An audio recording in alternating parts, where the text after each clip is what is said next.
The One More Day storyline. This right here is one of the most infamous Spider-Man stories ever told. It takes place after Civil War, when Peter Parker has publicly unmasked himself to the world. As a result, Aunt May gets shot by a sniper trying to take him out. She's on the brink of death, and Peter, desperate and guilt-ridden, goes to every hero and genius he can find for help. Nobody has a solution, so naturally, he turns to the literal devil of the Marvel Universe, Mephisto. So Mephisto offers Peter a bargain. He won't ask for Peter's soul or anything physical. He wants Peter and MJ's marriage. If they agree to erase their entire relationship from existence, he'll save Aunt May's life as if nothing happened. Peter and MJ are devastated, obviously, but ultimately agree. Mephisto rewrites history. Peter wakes up in a new reality where Aunt May is fine, but he and MJ were never married. It's like the last 20 years of their relationship were wiped clean. Readers had grown with Peter and MJ through decades of stories, and their marriage was one of the most mature and relatable relationships in superhero comics. Marvel editorial, especially Joe Quesada, believed a married Peter Parker was unrelatable, and that Spidey worked best as a struggling single guy. So they used a literal demon to undo years of development, not through death or divorce, but by rewriting reality. And the worst part, it wasn't just the marriage that got erased. One More Day created a ripple effect of confusion across Spider-Man continuity. Some stories now sort of happened, others were altered, and it was never entirely clear what was still canon. It also made Peter seem weak. Instead of facing grief or moving on like a grown adult, he traded away his love for a second chance, effectively saying Aunt May's life was more important than his own happiness and future. So to this day, One More Day is a sore spot for Spider-Man fans. Even when the marriage was briefly re-explored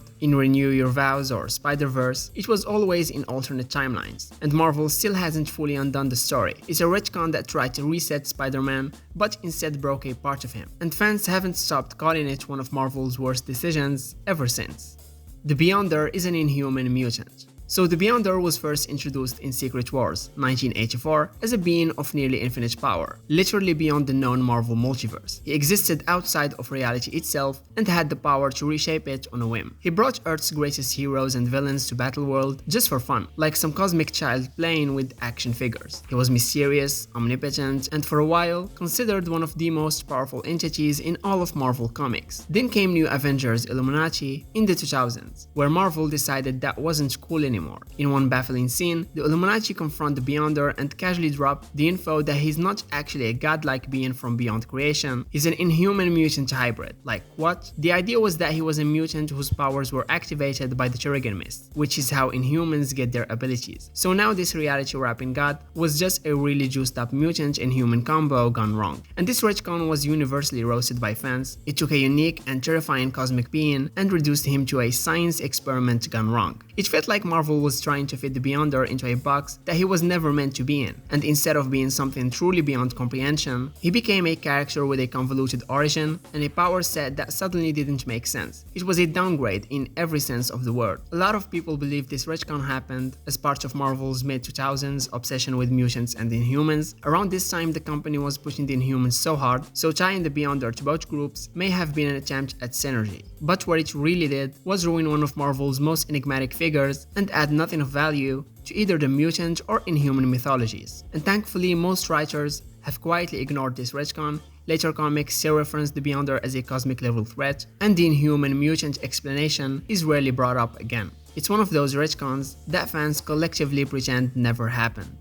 The Avengers 1 million BC. In Marvel Legacy 1, Jason Aaron introduced a bold new concept, the Avengers of 1 million BC. The idea was that Earth had its own proto-Avengers in prehistoric times, made up of ancient versions of iconic roles like Black Panther, Ghost Rider, Agamotto, the original Sorcerer Supreme, Odin, and the Phoenix. On paper, it was Marvel trying to echo DC's Rebirth with a dramatic legacy reveal. In execution, it was confusing, contradictory, and never really justified its existence. So let's address the elephant in the room. Homo sapiens didn't even exist 1 million years ago, yet somehow there's a fully functioning Black Panther, someone wielding the Iron Fist, and a Ghost Rider with a flaming mammoth. None of this makes sense even by comic book standards. These aren't ancient spirits or symbolic echoes. They are fully established human characters operating written in a time when humanity literally wasn't around. It immediately broke suspension of disbelief. And things got worse when Aaron pushed the idea that the Phoenix Force was Thor's actual mother, having had some kind of relationship with Odin. And this twist was almost universally rejected by fans and was later quietly undone. It took Thor's rich mythological origin, mixed it with cosmic nonsense, and hoped it would somehow feel profound. Instead, it just felt like a last-minute shock twist that no one asked for and no one needed. And the biggest issue with Avengers 1 million BC is that it never mattered. Despite popping up in various arcs, usually with dramatic narration and fiery backgrounds, the Prehistoric Avengers added nothing of value to the present-day Marvel universe. Their existence rarely influenced modern characters or stories in a meaningful way. Instead, they became a backdrop for messy lore dumps and strange cosmic retcons that readers struggle to care about. And at the end of the day, this concept feels like a half-baked idea that was forced into canon without thinking it through. Instead of honoring Marvel's legacy, it confused it. Instead of enriching the mythos, it cluttered it. Marvel would have been better off leaving prehistory to the Celestials and letting Earth's heroes stay in their own timeline.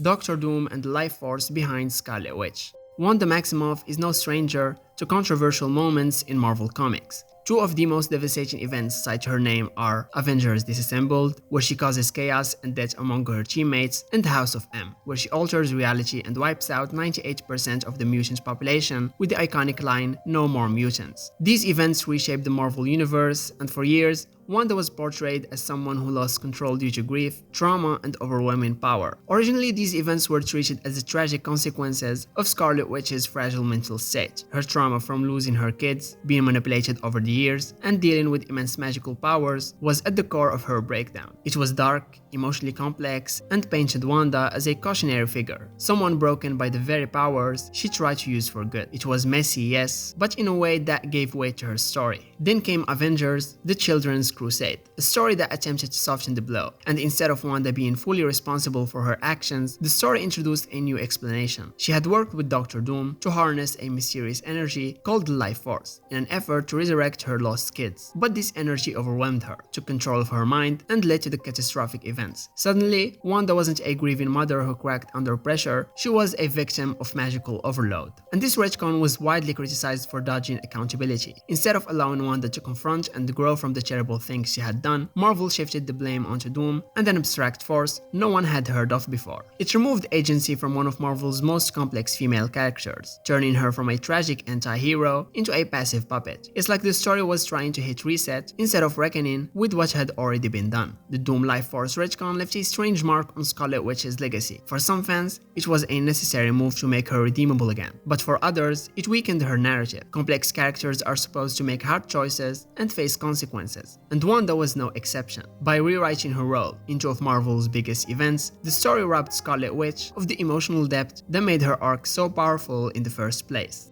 The Sins Past storyline. For decades, Gwen Stacy's death stood as a pivotal moment in Spider-Man's story. She was a symbol of the personal cost of being a hero. Her tragic death at the hands of the Green Goblin haunted Peter and shaped his character in every era since. Gwen was always remembered as pure, kind, and caught in the crossfire of Peter's double life, a reminder of what he couldn't protect. Then came Sins Past in 2004, a story written by G. Michael Straczynski during an otherwise legendary run. The arc revealed that Gwen had a secret affair with Norman Osborn, the Green Goblin. Not only that, she had twins, and they grew up to become superpowered assassins trying to kill Peter. And the entire arc hinges on the idea that Gwen, while still dating Peter, willingly slept with his greatest enemy, and that Norman raised their kids in secret to hate Spider-Man. And this retcon shattered Gwen's legacy. It wasn't just a shocking twist, it felt like a character assassination. Fans rejected the idea that Gwen would ever willingly be with someone like Osborn, especially while in love with Peter. It made her look unfaithful, manipulative, and reckless, all for the sake of a cheap, soapy twist. Even worse, it gave Norman more power over Peter's life, like he had been violating Peter emotionally for years, even beyond Gwen's death. The story was originally intended to have Peter as the father of Gwen's twins, not Norman, but Marvel's editorial at the time, especially Joe again, rejected the idea of Peter having kids, so the story was wrapped into what we got. The fan backlash was intense, readers were furious that such a beloved and meaningful beautiful parts of Spider-Man's history was so casually twisted for drama, and for years Marvel left the story untouched, almost like they didn't know what to do with it. Eventually, Sin's past was retconned out, revealing that the twins weren't Gwen's kids or Norman's, just clones manipulated by Harry Osborn. So yes, the story was reversed 17 years later. And even though it's technically no longer canon, Sin's past remains one of the most universally hated retcons in Marvel history.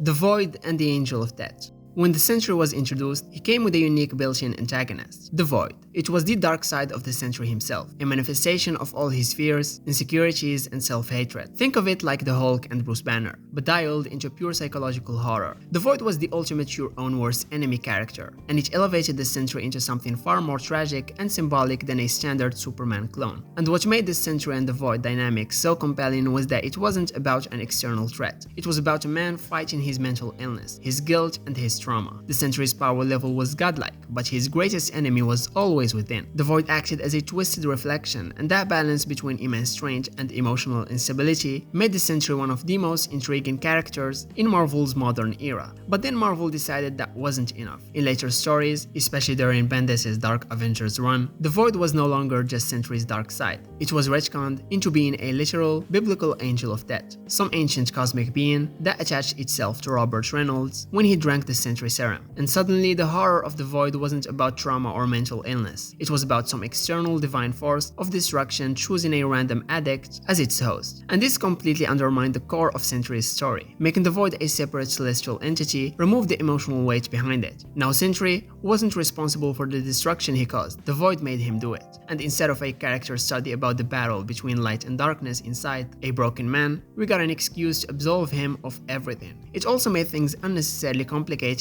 and made the Sentry feel like just another generic possessed hero. This retcon stripped away the nuance that made the Sentry special in the first place, and what was once a deeply personal metaphor for mental health became a clunky supernatural plot device, and writers have since bounced back and forth between interpretations. The Angel of Death version of the Void didn't add depth, it just made Sentry harder to write and less relatable. It turned a psychological masterpiece into another case of blame the evil spirit.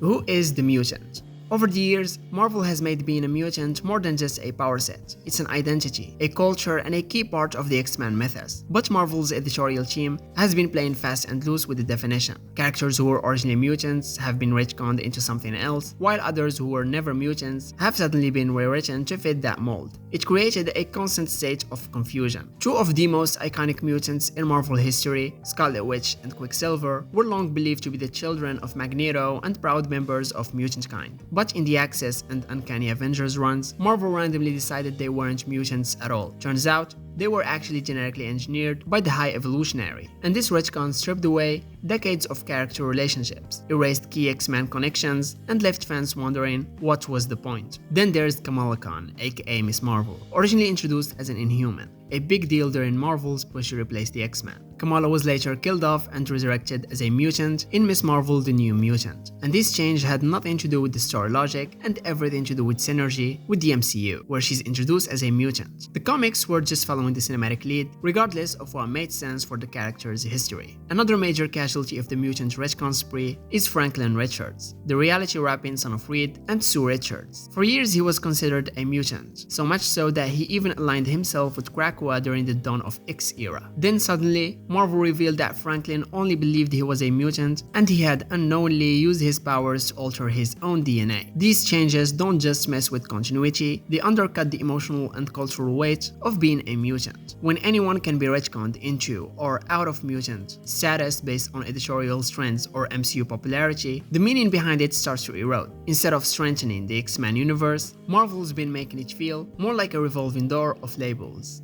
Iron Man is the worst hero in Civil War.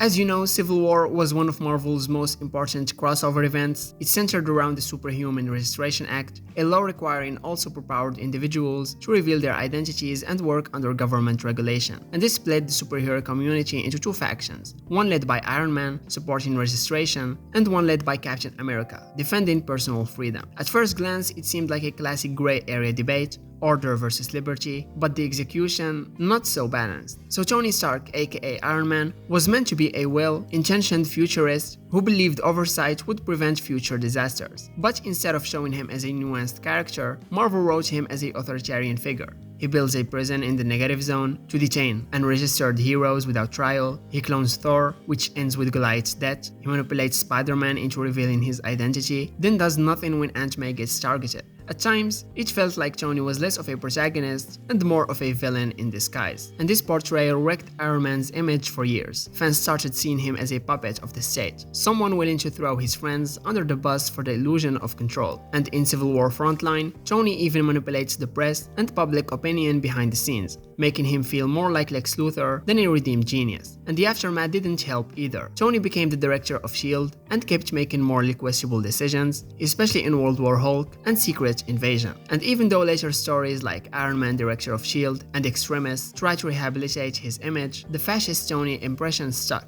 His redemption arc felt incomplete for a long time, especially compared to how sympathetically Captain America was portrayed during and after the event. And while not a retcon in the traditional sense, Civil War effectively rewrote who Tony Stark was. The arrogant but lovable futurist became kind of a manipulator, and while it made for a compelling drama, it cost Iron Man a lot of goodwill among readers.